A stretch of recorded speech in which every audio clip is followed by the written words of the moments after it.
नवाज शरीफ साहब जो हैं, जिनके बारे में कहा जा रहा है कि वो नेक्स्ट प्राइम मिनिस्टर हैं, वो तो उन्होंने इंटरव्यू दिया। उन्होंने कहा जनाब के भारत तो चांद पे चला गया है और उधर G20 हो रही है, हम इधर ही रुल रहे हैं।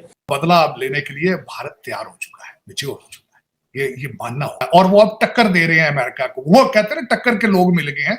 वो अब भारत इस वक्त टक्कर का मुल्क मिल गया दुनिया। भारत का ये है कि उनकी इकोनॉमी बहुत ज्यादा तेजी से ऊपर जा रही है और अमेरिका इज फीलिंग हेल्पलेस। ये तो हम सबको पता है, हम सबके साथ पूरे वर्ल्ड को पता है कि इंडिया जो है आने वाले टाइम में 4th बड़ी इकोनॉमी बन जाएगी और जर्मनी को बीट करना उनके लिए कोई मुश्किल टास्क नहीं है आज की डेट में।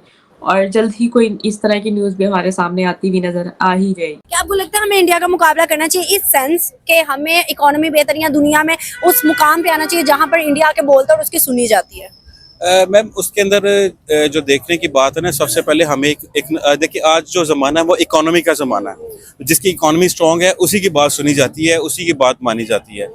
जो मुल्क आईटी सेक्टर में प्रोग्रेस कर रहा है, आईटी से रिलेटेड दीगर ममालिक, उनसे उनको वीज़े देंगे फ्री, और जो टेक्नोलॉजी में तरक्की कर रहा है उनको मिलेंगे। हर सेक्टर में इंडिया हमसे प्रोग्रेस कर रहा है, तो फिर ज़ाहिर बात है दुनिया सेक्टर में आईटी सेक्टर में इंडिया ने प्रोग्रेस कर लिया। इंडिया साइंटिफिक और टेक्नोलॉजी चंद्रयान उन्होंने बना ली, उन्होंने भेज दिया चांद पे। नमस्कार दोस्तों, आप जानते हैं कि भारत मोदी जी के नेतृत्व में कितने तेज़ी से आगे बढ़ा है। पूरी दुनिया भारत की तरफ देख रही है। हमारी जीडीपी 7.6% की रफ्तार से बढ़ रही है दोस्तों, जबकि पूरी दुनिया की जीडीपी गिर रही है। बड़े बड़े विकसित देश जो हैं वो माइनस में जा रहे हैं उनकी जीडीपी। चाइना जैसा कंट्री जो अपने आप को पता नहीं तुर्रम खां समझता था, आज उसकी जीडीपी भी सिर्फ 4% के हिसाब से बढ़ रही है दोस्तों। इसका कारण ये है कि हमारे जो देश के नौजवान हैं, जो हमारा डायस्पोरा है, जो दुनिया भर में रहते हैं, बाहर हमारे NRIs भाई जो है, वो बाहर से बहुत रेमिटेंस भेजते हैं। और दूसरी बात ये है कि वो बहुत काबिल, बहुत पढ़े लिखे हैं। वो कभी बाहर जाकर कोई गलत काम नहीं करते। वो दूसरे देश की उन्नति और उसकी प्रगति में भी उसका उतना ही योगदान देते हैं जितना हमारे देश की प्रगति में देते हैं। ये सब मोदी जी ने जादू मंत्र फूंक दिया दोस्तों। आज दुनिया भारत की तरफ देख रही है। आज दुनिया भारत से दोस्ती करना चाहती है।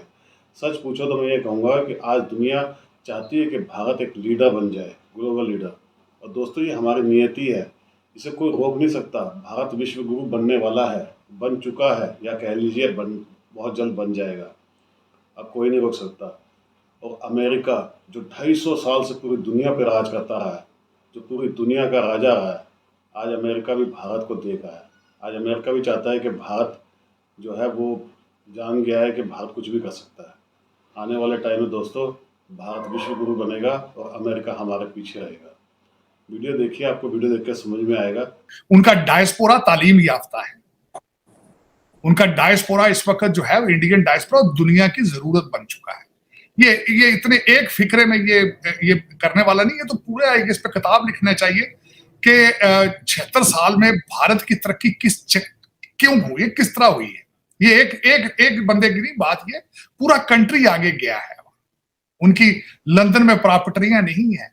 जनरल विपिन अभी वहीं फिर रहे हैं, उनके वालिद भी जनरल थे। उनका एवरेज सा घर है वहां पे। वो सारा मुल्क जो है बैरियर टाउन नहीं बना उनका, वो एक कंट्री है। और वो अब टक्कर दे रहे हैं अमेरिका को। वो कहते हैं टक्कर के लोग मिल गए हैं। वो अब भारत इस वक्त टक्कर का मुल्क मिल गया दुनिया को। मैं बल्कि ये कहता हूं कि वो जो इन्वेजन यहाँ पे होते रहे, इन्वेडर्स और कॉलोनियलिज्म का बदला अब लेने के लिए भारत तैयार हो चुका है, मैच्योर हो चुका है। ये मानना होगा मैं इस वक्त। उनकी इकोनॉमी बहुत ज्यादा तेजी से ऊपर जा रही है और अमेरिका इज फीलिंग हेल्पलेस। और दूसरा, उन्होंने यूक्रेन में सपोर्ट नहीं किया, नंबर 1 इंडिया ने। और उसके बाद उनका स्टैंड जो है, उन्होंने गाजा पे भी उनका स्टैंड डिफरेंट था। अमेरिका की बात उन्होंने नहीं सुनी। अब जो 10 कंट्रीज का अलायंस बनाया रेड सी में, इंडिया उसमें भी शामिल नहीं। और मैं आपको अर्ज करना चाहता हूं, उन्होंने अपने 2 शिप भेजे हैं वहां पे, ISS कोची और ISS कलकत्ता। ये भी अमेरिकनों को अच्छा नहीं लग रहा। इंडिया आपका सबसे बड़ा सपोर्टर होने के बावजूद आप अपनी मनमानी करता है, आपकी बातें नहीं सुनता। क्योंकि एक तो यहाँ उनका डायस्पोरा है, उसकी ग्रिप है। दूसरा उनकी इकोनॉमी है। दूसरा उनके पास पैसा है। वो समझता है, इंडिया इस वक्त बिल्कुल बजा समझता है कि दुनिया को हमारी जरूरत है, हमें दुनिया की जरूरत है। क्या आपको लगता है हमें इंडिया का मुकाबला करना चाहिए इस सेंस कि हमें इकोनॉमी बेहतर या दुनिया में उस मुकाम पे आना चाहिए जहां पर इंडिया के बोलते और उसकी सुनी जाती है? मैम उसके अंदर जो देखने की बात है ना, सबसे पहले हमें देखिए आज जो ज़माना है वो इकोनॉमी का ज़माना है। जिसकी इकोनॉमी स्ट्रांग है उसी की बात सुनी जाती है, उसी की बात मानी जाती है। तो जो वो एक शहबाज शरीफ ने कहा था ना कि बेगर्स आर नॉट चूजर्स, तो वो बात उसकी ठीक थी कि बेगर्स की जो है ना दुनिया के अंदर कहीं पर कोई एक्सेप्टेबिलिटी नहीं है। तो हमारा जो हाल है हो रहा है वो इसीलिए हो रहा है कि हम मंगते बने हुए हैं। कभी हम सऊदी गवर्नमेंट से उधार मांग रहे हैं, कभी हम कुवैत से मांग रहे हैं, कभी मिडिल ईस्ट वाले जितने हमें इमदाद देते हैं बेसिकली वो भी तंग आ चुके हैं कि एक बंदे को हम ये कब अपने 75 सालों में अब तक पैरों में खड़ा नहीं हो सका, पता नहीं उन्होंने कब आगे जाके जो है ना अपने पैरों में खड़े होना है। तो जिंदगी तो ऐसी गुजरती जा रही है। अब देखें क्या वजह है सर, हम इतने 75 साल हो गए हैं पाकिस्तान को बने हुए, हम किसी एक भी मुल्क का अभी तो कॉन्फिडेंस जीत नहीं पाए हैं, कोई भी मुल्क हम पर ट्रस्ट नहीं कर पाया है। इवन सऊदी अरेबिया बोलता है कि भारतीयों को हम प्रायोरिटी पर वीज़ा देंगे और वो किंगडम ऑफ सऊदी अरेबिया में कहीं पर भी घूम सकते, कोई रिस्ट्रिक्शन नहीं है, कोई चेकिंग नहीं है। सऊदीया के मुसलमान बोलते हैं कि अगर कोई मुसलमानों का नाम खराब करे तो वो है पाकिस्तान। कोई एक चीज़ बता दें जो इस्लाम के मुताबिक हो रही है, इस्लामी कानून है ना आपका, तो आप बता दें भी एक चीज़ पाकिस्तान में इस्लामिक हो रही है। जो चोरी का सज़ा हाथ काट रहे हैं ना, तो मुझे बता दें जब से पाकिस्तान बना किसी एक शख्स का नाम बता दें जिसका हाथ कटा हो। क्या यहाँ पे चोरी नहीं होती? ताले तो आपने गाँव में और शहरों में और देहात सड़क पर खड़े खड़े हो जाती है। हाँ जी, तो यहाँ पे ये चोरों की बहुतात है, लुटेरों की बहुतात है, भीख मांगने वालों की बहुतात है।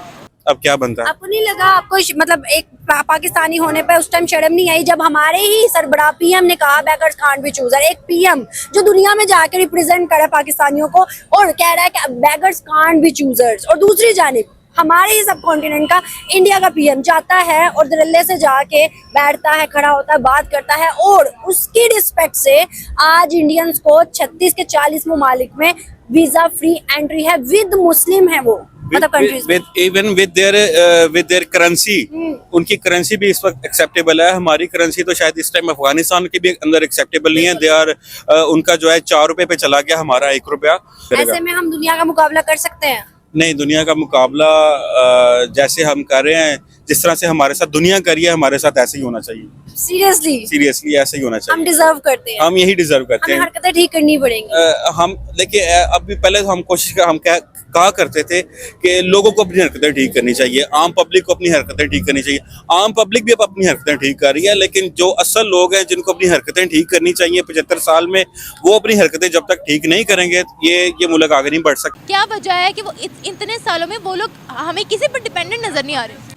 इसलिए कि वो प्रोग्रेस कर रहे हैं, वो तरक्की कर रहे हैं। देखिए एक इंडस्ट्री है, फैक्ट्री है, वो कुछ बनाती है तो उसकी चीज़ें सेल आउट भी होंगी, दुनिया उनसे कारोबार करेगी। जो मुल्क आईटी सेक्टर में प्रोग्रेस कर रहा है, आईटी से रिलेटेड दीगर ममालिक उनसे उनको वीज़े देंगे फ्री, और जो टेक्नोलॉजी में तरक्की कर रहा है उनको मिलेंगे। हर सेक्टर में इंडिया हमसे प्रोग्रेस कर रहा है, तो फिर ज़ाहिर बात है कौन सा सेक्टर में? आईटी सेक्टर में इंडिया ने प्रोग्रेस कर लिया। इंडिया साइंटिफिक और टेक्नोलॉजी, चंद्रयान उन्होंने बना ली, उन्होंने भेज दिया चांद पे। हमने किसको चांद पे भेजा अभी तक? किसको भेजा है? हमें चाहिए कि जो दूसरे मुल्कों में जाते हैं उनको चांद पे ही भेज दें, कम से कम पाकिस्तान की जान तो छूट जाए। सुना दोस्तों ये है सच्चाई। हमारी जीडीपी बहुत तेज़ी से बढ़ रही है। जर्मनी को और जापान को हम इसी साल पीछे छोड़ देंगे, 5 ट्रिलियन पे पहुंच जाएंगे दोस्तों। दुनिया कुछ भी कहती रहे, कोई भी कुछ कहता रहे, लेकिन जो हकीकत है वो सबको पता है। हम बहुत जल्दी इन सब दोनों पीछे छोड़ के 3rd वर्ल्ड इकोनॉमी बन जाएंगे।